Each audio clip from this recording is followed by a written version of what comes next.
আসসালামু আলাইকুম ওয়া রাহমাতুল্লাহি ওয়া বারাকাতুহু। লক্ষ্মী ভাষা মাধ্যমিক বিদ্যালয়ের অনলাইন স্কুলের পক্ষ থেকে সকল শিক্ষার্থী বন্ধুদেরকে শুভেচ্ছা ও অভিনন্দন। আজকে সপ্তম শ্রেণীর ইংরেজি দ্বিতীয় পত্রের একটি আলোচনা উপস্থাপন করা হবে। আজকের আলোচনার বিষয় হচ্ছে ইউজ অফ আর্টিকেলস, আর্টিকেলের ব্যবহার। প্রিয় শিক্ষার্থীরা, আর্টিকেলের ব্যবহার তোমাদের জানতে হলে প্রথমে অবশ্যই আর্টিকেল সম্পর্কে আমাদের একটু পূর্ব ধারণা থাকতে হবে। যেমন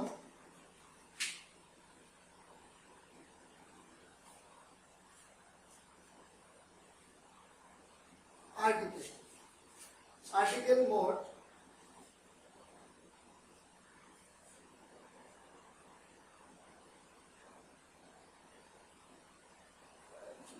তিনটি, এ এন ডি। এই তিনটি আর্টিকেলকে দুই ভাগে ভাগ করা হয়েছে। একটির নাম হচ্ছে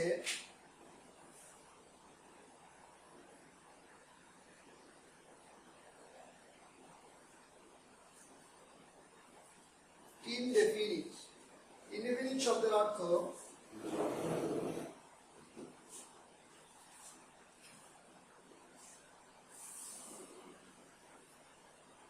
অনির্দিষ্ট।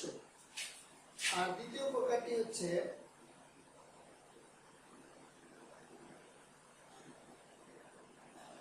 ডেফিনিট। ডেফিনিট শব্দের অর্থ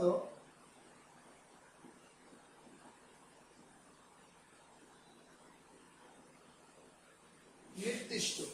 তাহলে আমরা জানলাম আর্টিকেল মোট তিনটি, এ এন ডি। এই তিনটি আর্টিকেলকে দুই ভাগে ভাগ করা হয়েছে, ইনডেফিনিট আর্টিকেল, ডেফিনিট আর্টিকেল।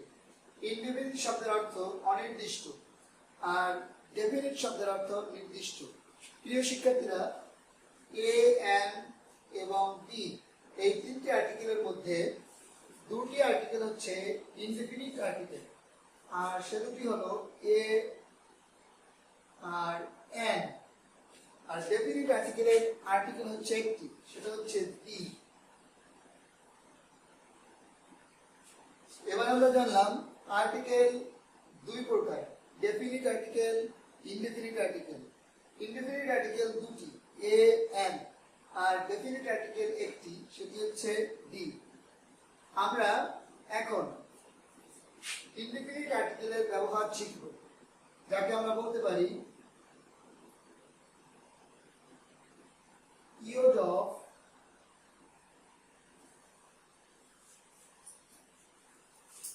এ অথবা এন। এখন আমরা শিখব ইউজ অফ এ অথবা এন। এ অথবা এন এর ব্যবহার। অবশ্যই আমাদেরকে এ এবং এন এর ব্যবহার শিখতে হলে আমাদের একটি পূর্ব ধারণা থাকা দরকার, আর সেটি হচ্ছে ইংরেজি বর্ণমালা সম্পর্কে আমাদের ধারণা থাকতে হবে। ইংরেজি বর্ণমালার ধারণা থাকলে পরে আমরা এ এবং এন এর ব্যবহার খুব ভালোভাবে বুঝতে পারব। তো প্রিয় শিক্ষার্থীরা, প্রথমে আমরা ইংরেজি বর্ণমালার ধারণা নিব, যাকে বলা হয় লেটার।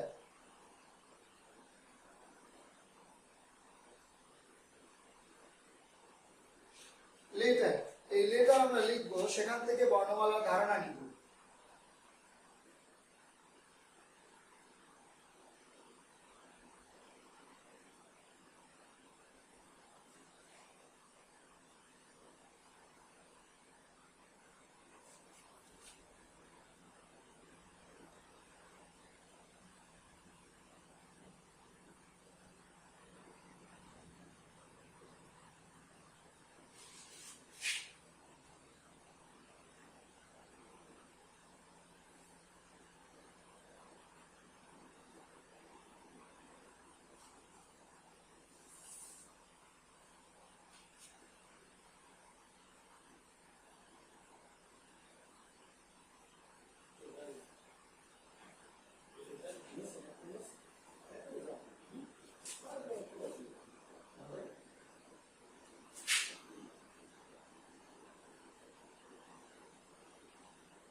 প্রিয় শিক্ষার্থীরা, এখানে 26টি বর্ণমালা লেখা হয়েছে।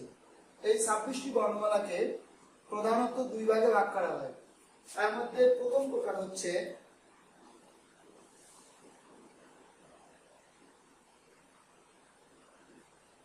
ভাওয়েল। আমাদেরকে ইংরেজি বর্ণমালা থেকে ভাওয়েল খুঁজে বের করতে হবে। আমরা জানি ভাওয়েল 5টি।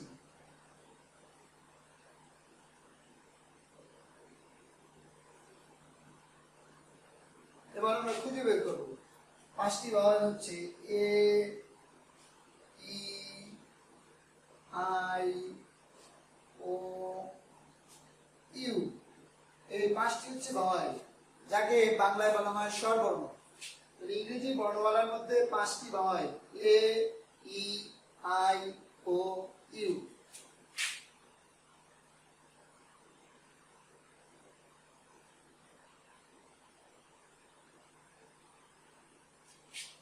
ভাওয়েল 5টি বাদে বাকি প্রকার হচ্ছে কনসোন্যান্ট।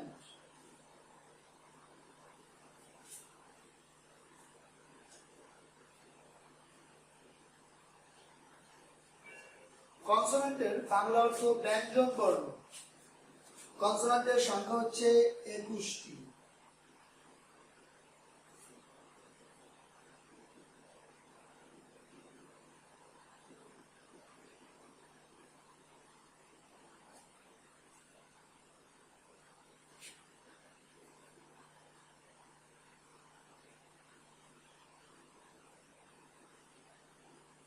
কনসোন্যান্টের ব্যাখ্যা আমরা বলবো ভাওয়েল বাদে বাকি সব consonant.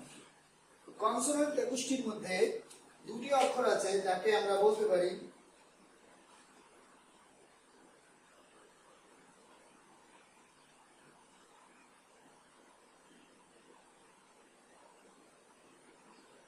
Semi vowel. Semi vowel হচ্ছে কনসোন্যান্টের ভিতর থেকে দুটি।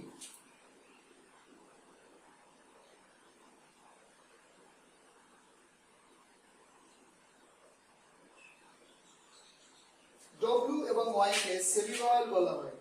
তো প্রিয় শিক্ষার্থীরা, এবার আমরা জানতে পারলাম ইংরেজি বর্ণমালা প্রধানত দুই প্রকার, ভাওয়েল, কনসোন্যান্ট। ভাওয়েল 5টি এ, E, I, O, you. Consonant হচ্ছে 21টি, ভাওয়েল বাদে বাকি সব। 21টি কনসোন্যান্টের মধ্যে দুটি অক্ষর আছে যাকে সেমি ভাওয়েল বলা হয়, তথা ভাওয়েলের মতো যার উচ্চারণ। সেমি ভাওয়েলের সংখ্যা দুটি, ডব্লিউ আর ওয়াই। শিক্ষার্থী বন্ধুরা, এবার আমরা use of a or an, a এবং এন এর ব্যবহার শিখতে গিয়ে আমাদের একটি পূর্ব ধারণা নিলাম ইংরেজি বর্ণমালার ধারণা। তো সর্বপ্রথম এ এবং এন এর যে রুলটি আমরা ব্যবহার করব সেটি হচ্ছে, এ এবং এন এর ব্যবহার শিখতে হলে আমাদেরকে অবশ্যই যে কোনো গ্যাপ তথা শূন্যস্থানে এ এবং এন এর ব্যবহার হবে। তো প্রথমে আমরা এ এবং এন এর ব্যবহার করতে গিয়ে অবশ্যই আমাদেরকে প্রথম যে রুলটি জানতে হবে সেটি হলো যে নিশ্চয়ই শূন্যস্থানের পরবর্তী শব্দের প্রথম অক্ষরে তাকাতে হবে। শূন্যস্থানের পরবর্তী শব্দের প্রথম অক্ষরে যদি ভাওয়েল থাকে তাহলে উক্ত শূন্যস্থানে সাধারণত এন বসে, আর শূন্যস্থানের পরবর্তী শব্দের প্রথম অক্ষরে যদি কনসোন্যান্ট 21টির যে কোনো একটি থাকে তাহলে উক্ত শূন্যস্থানে সাধারণত এ বসে। আমরা এখানে দুটি উদাহরণ সেট করব।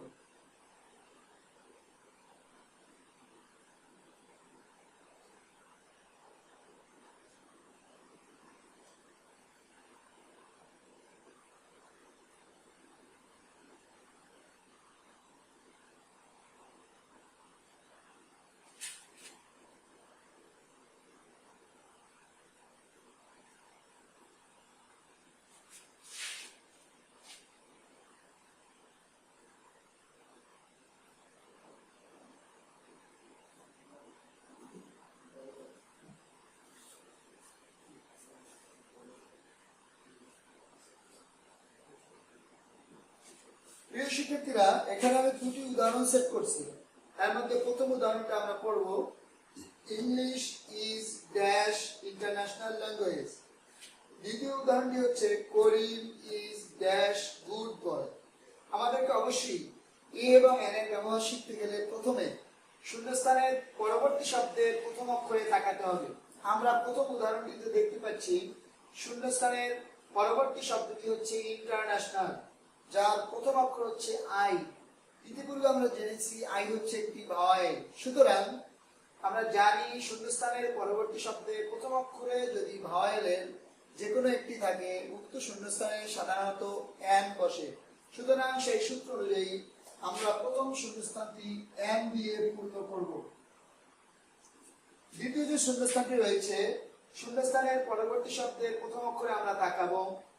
আমরা এই উদাহরণটিতে দেখতে পাচ্ছি শূন্যস্থানের পরবর্তী শব্দের প্রথম অক্ষর হচ্ছে গু, প্রথম অক্ষর হচ্ছে জি, শব্দ হচ্ছে গুড। এই গুডের প্রথম অক্ষর হচ্ছে জি। আমরা জানি ইতিপূর্বে ধারণা মোতাবেক যে জি হচ্ছে কনসোনেন্টের মধ্যে একটি।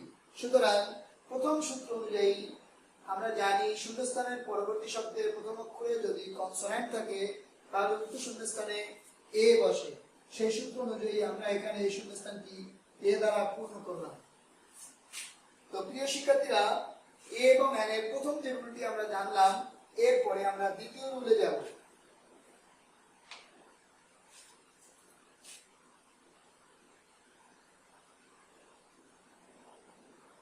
প্রিয় শিক্ষার্থীরা, তোমরা দেখতে পাচ্ছ আমি এখানে দুটি অক্ষর লিখেছি, একটি হচ্ছে ই আর একটি হচ্ছে ইউ। আমরা জানি ই এবং ইউ এই দুটি অক্ষরই ভাওয়েল। তো এই দুটো অক্ষর ভাওয়েল হওয়া সত্ত্বেও উচ্চারণে যদি কোনো ভিন্নতা দেখা দেয় তাহলে এই দুটি অক্ষরের আলাদা নিয়মে এ এবং এন এর ব্যবহার করতে হবে। সেই ভিন্ন উচ্চারণ ভঙ্গিতে হচ্ছে, আমরা জানি ই এর বাংলা উচ্চারণ হচ্ছে হ্রস্ব ই, আর ইউ এর বাংলা উচ্চারণ হচ্ছে হ্রস্ব ই এবং হ্রস্ব উ, ইউ। তো আমাদের দ্বিতীয় রুলটি আমরা জানবো ই এবং ইউ এই দুটির উচ্চারণ যদি কোনো কোনো শব্দে ই উচ্চারণ ইউ এর মতো হয় এবং ইউ এর উচ্চারণ যদি ইউ এর মতো হয়, তাহলে আমাদের পূর্ব ধারণা হচ্ছে যে ই এবং ইউ দুটি ভাওয়েল সেই হিসাবে এক বসার কথা। কিন্তু ই উচ্চারণ যদি ইউ এর মতো হয়ে যায় অথবা ইউ এর উচ্চারণ যদি ইউ এর মতো থেকে যায়, তাহলে উক্ত শূন্যস্থানে ভাওয়েল হিসাবে এক বসানো যাবে না। উচ্চারণ ভিন্ন হওয়ার কারণে উক্ত শূন্যস্থানে সাধারণত এ বসবে। যেমন আমরা দুটো করে আলাদা আলাদা উদাহরণ সেট করলাম।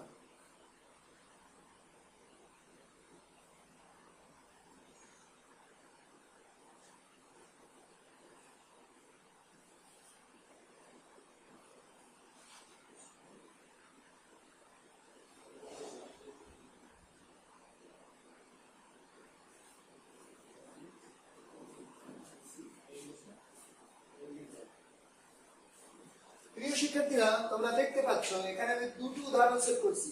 হি ইজ ড্যাশ ইউরোপিয়ান, দ্বিতীয়টি হচ্ছে দিস ইজ ড্যাশ ই। তোমরা দেখতে পাচ্ছ এই দুটি শূন্যস্থানের মধ্যে প্রথমটি শূন্যস্থান, তার পরবর্তী শব্দের প্রথম অক্ষর ই, তার মানে ভাওয়েল। দ্বিতীয় শূন্যস্থানের পরবর্তী শব্দের প্রথম অক্ষর হচ্ছে ই, তার মানে ভাওয়েল।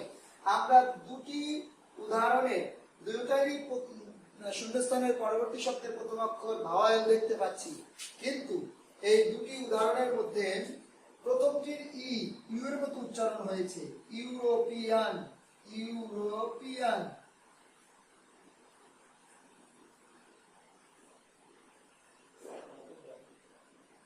আর দ্বিতীয়টির উচ্চারণ হচ্ছে ইগ, ইগ। তাহলে প্রথম যে ই, এই ইটি ইউ এর মতো উচ্চারিত হওয়ার কারণে যদিও এই ভাওয়েল বসার কথা এন, কিন্তু ইর উচ্চারণ ইউ এর মতো হওয়ার কারণে এন না বসে এখানে এ বসবে। আর দ্বিতীয় যে উদাহরণটি, সেখানে ই ইউ এর মতো উচ্চারিত হয় নাই, সে কারণে এইখানে ই ভাওয়েল ধরে এই শূন্যস্থানটি ভাওয়েল হিসাবে এন দিয়ে পূর্ণ করতে হবে। আমরা ইউ এর আরো দুটি উদাহরণ দিয়ে আমাদের আলোচনা আজকে শেষ করতে চাই।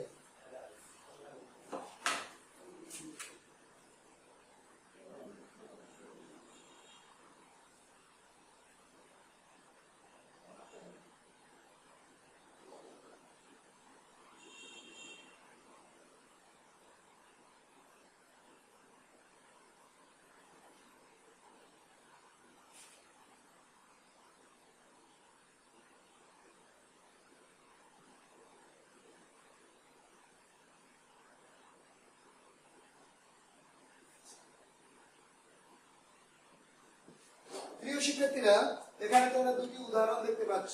প্রথম উদাহরণটি হচ্ছে দিস ইজ ড্যাশ ইউনিভার্সিটি, দ্বিতীয়টি হচ্ছে দিস ইজ ড্যাশ আমব্রেলা। তোমরা অবশ্যই লক্ষ্য করেছ যে প্রথম শূন্যস্থানের পরবর্তী শব্দের প্রথম অক্ষরটি ইউ, দ্বিতীয় বাক্যের শূন্যস্থানের পরবর্তী শব্দের প্রথম অক্ষর হচ্ছে ইউ। আমরা দেখতে পাচ্ছি দুটো অক্ষরই ইউ। আমরা জানি এই ইউ হচ্ছে ভাওয়েল। তো ভাওয়েলের সূত্র অনুযায়ী গ্যাপের মধ্যে তথা শূন্যস্থানের মধ্যে এন বসার কথা, কিন্তু এখানে আমরা দেখতে পাচ্ছি প্রথমটির উচ্চারণ ইউ এর মতো হয়েছে, ইউনিভার্সিটি।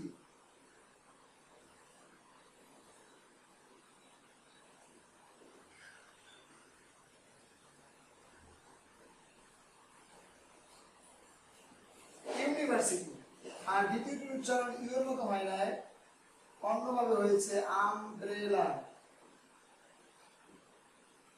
তাহলে দুটি অক্ষর ইউ হওয়া সত্ত্বেও দুটির উচ্চারণ একরকম হয়নি। সে কারণে প্রথম শব্দটির প্রথম বাক্যের যে শূন্যস্থানের পরবর্তী শব্দটি ইউ ইউ এর মতো উচ্চারিত হওয়ার কারণে এখানে এ বসবে। আর দ্বিতীয় গ্যাপের পরবর্তী শব্দের প্রথম অক্ষর ইউ, কিন্তু এর উচ্চারণ ইউ এর মতো না হওয়ার কারণে এটাকে ভাওয়াল হিসাবে ধরে এখানে এন বসবে। প্রিয় শিক্ষার্থীরা, আজকের আলোচনা আমাদের এ পর্যন্তই থাকলো। পরবর্তী ক্লাসে সংযুক্ত হওয়ার আমন্ত্রণ জানিয়ে এখানেই শেষ করছি। আসসালামু আলাইকুম ওয়া রাহমাতুল্লাহ।